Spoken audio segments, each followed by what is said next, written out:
First of all, a very warm welcome to you all. Shukria, Samia and Marzia, I know you've become refugees and come to the UK, but I wondered if you could describe in your own words, what were the circumstances that led you to becoming a refugee? Thank you so much, Honorable Debbie, for your support. Being a refugee or being asylum seeker or being one of the evacuees, it was not my choice that I made. Unfortunately, it was the circumstances, it was the situation of my country, and it was a life threat that we have been facing.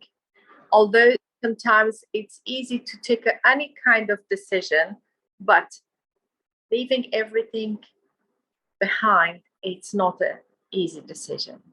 So, Shukria, so you became you came from Afghanistan, didn't you? And you were evacuated last August 2021. Is that correct? I was been evacuated with the British effort, British military effort, including with the direct support of Honorable Debbie Abraham, Tom Tattingen, or Tariq Ahmad. These three names I always constantly mention because they help and support the process to be a meaningful process and to reach out to those people that their life was in danger. Yes, on the 23rd of August 2021 in United Kingdom. And that was not a choice I made. That was the situation, circumstances bring me here. I would not say... I was going to ask, how did you feel though? That must have been a dreadful wrench for you to leave your home country. It was not easy, even almost. Oh, I'm so sorry. When you don't have the choice made, it's like your need is talking more loud. And when you build everything with the effort, non-stop and constantly, with a blink of eyes, things changed. So that was not the fault of me, myself, and people like me. And it was, unfortunately, the investment in the last 20 years we put life, wealth, and wealth, including political wealth in Afghanistan, to have a different life. So that was not a situation that even I will have the time to think correctly and rightly. And of course, the action and the decision I made, it was also something very loud that I cannot accept the Taliban government. I'm not that they could rule me or my country. I will never represent them because they are not representing the Afghanistan. I was the woman, even Taliban 1. I was working as a founder of underground school. But this time, my face, my name, my voice, everything was clear. And I don't want to be a soft target for a terrorist group. Something symbolism, the symbol of women's right activists shouldn't be a soft target. No. I made that decision to be here, but I'm not quiet. I'm still continuing. I'm standing on the values, no matter how difficult is life for me to starting back from scratch, but have the voice. And that voice not be inside of Afghanistan freely, is outside of Afghanistan, which is I can enjoy the freedom of expression here, the freedom of opinion.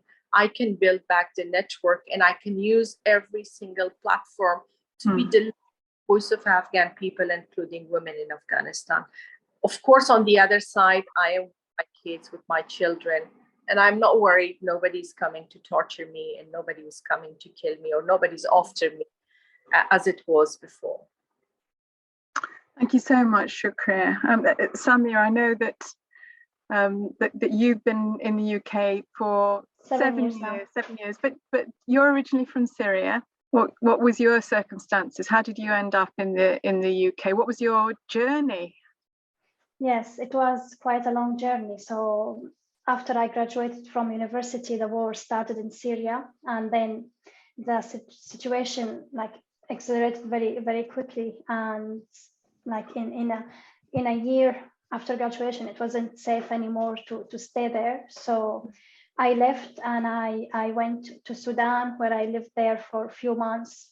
It also wasn't like wasn't a really good situation. So I moved to Egypt, and I started like working there. But then the government there changed, and Syrian weren't allowed to stay there anymore unless you have like some circumstances. So I moved to Iraq, to Kurdistan, Iraq, northern Iraq, and I started working there as an architect, and I was settled down. I got married, and I was starting my life there for 2 years, and then ISIS was starting to move from Syria, taking part of Iraq, and it was very close to Erbil, the city where I was living at the time. And in a matter of like overnight, the whole situation changed. The company I was working for, well, all the companies that were like the foreigner companies who were in Erbil just left overnight, and I couldn't stay anymore as well, because also to stay in Iraq, you needed to have a work contract and a sponsor and all of that. So, and it wasn't safe to stay anymore. So I had to leave. I had to leave the country. I had to leave my husband because he couldn't, I had a certain situation. So I had to leave. So leaving again, after leaving my home back 2 years ago in Syria, and I flew to the UK by myself. And yeah, so the help from the government, once I was there was like really not much help. The help was from the people who were doing everything, volunteering to help the refugees coming at the time. So yeah, that's my experience.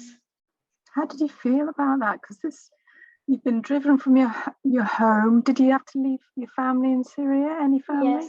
Yes, I had to leave. Yeah, my family, still there, but I had a situation that I needed to leave.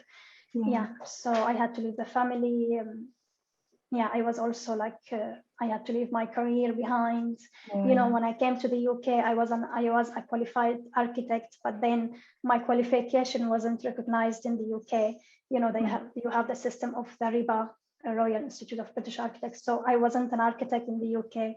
My 3 years of experience, it was irrelevant to the UK market. So maybe, as you know, it took me a year and a half to find work that's related to my skills and to my training. So it wasn't an easy journey at all. And to leave several countries, several times in this like 2-3 years time that I had to leave many times.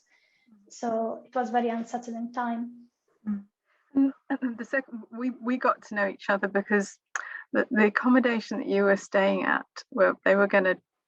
you've been given your indefinite leave to remain, and they were going to evict you, weren't they? Because there'd been some mess up between them from the Home Office and the Department for Work and Pensions. So yes. So I was gonna become a homeless. Like that night, I had no place to stay.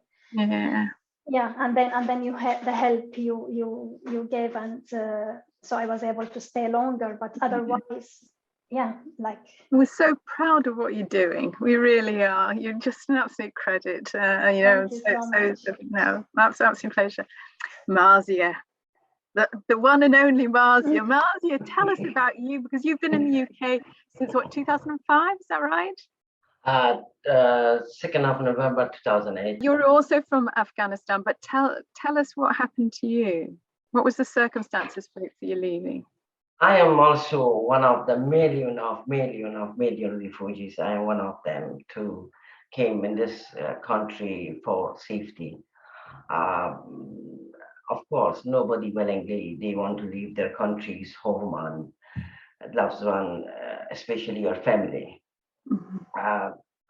So people leave their countries because of their values, what they believe in, and what they stand for.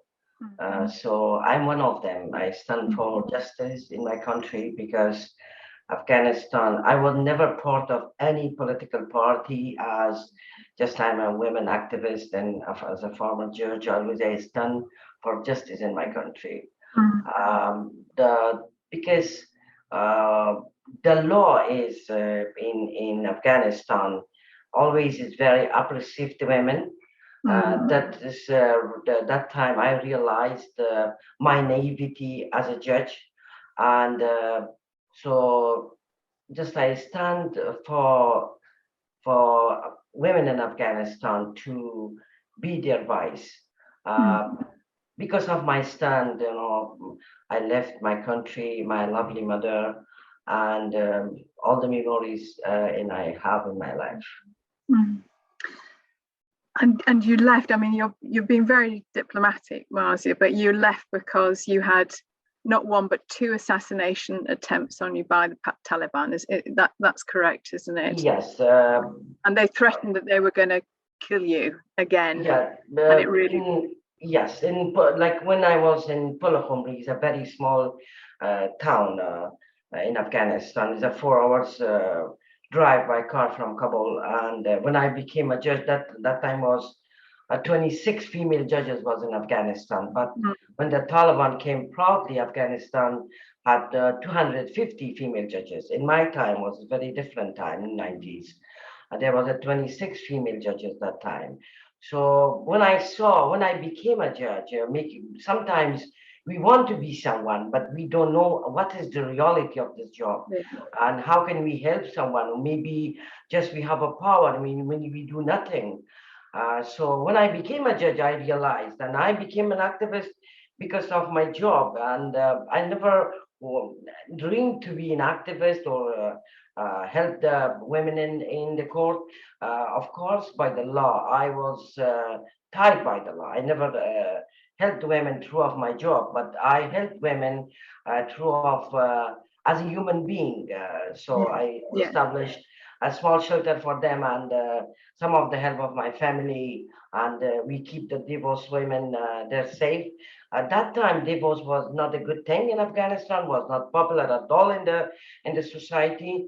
Of course, everything moved on, and I'm 56 years old. I'm talking about my time. So when the second time, when I left, because my job, the Taliban, when they became in power in Pulakhumri, they came to our house, and they insult my mother. Really, I'm very regret. I put my family, my mother, my sister, all my family in problems, in stress, and the community and our neighbors became, against with my ideas. When the Taliban broke our door and they searched my house, and I was hiding. Of course, my mother was cried in front of the Taliban. They want them to leave the house. As a daughter, no one want to your mother begging someone for real life. No one, never. But when I came and my mom said, you have to leave, and I flee to Pakistan. Of course, the Taliban president there as well that time in 1997, they had a power in there. The help of my friend, Afghan family judge, she's in Canada now. The help of my colleagues, they just gave me place to just be there. And my mother left, and recently, one of the new, very young judge from Afghanistan in Pulakhumri, she told me she remembered how the Taliban took everything from my house, and she said when they took everything from your house, some of the children was cried. They said, "Why the Taliban is doing this?" So when I was in Pakistan again, I established a school with the help of my family, my colleagues. Of course, they put money, and they start volunteering in the school. And again, I was in media and talking about Afghanistan, about education for new generation that time. Again, the Taliban start to warning me, calling me. And 2007, when my mother was in hospital, and I visit her, and they ran over in a car on me, and they put me for death. That was not just this one. Before, when I left Afghanistan, when I was in Afghanistan, always I blamed with different kind of things. You know, when I was in Pakistan, when I arrived back from America, they blame me. We have a Christianity curriculum of our school, but this is all just is a making words against me to make a problem for my school and for the teacher, for the people they was working in the school. Yeah, it's just an incredible story. It really is, and just a few minutes doesn't give us justice. Can I ask each of you if there was one thing that you would want to see changed in terms of your experience coming to the UK?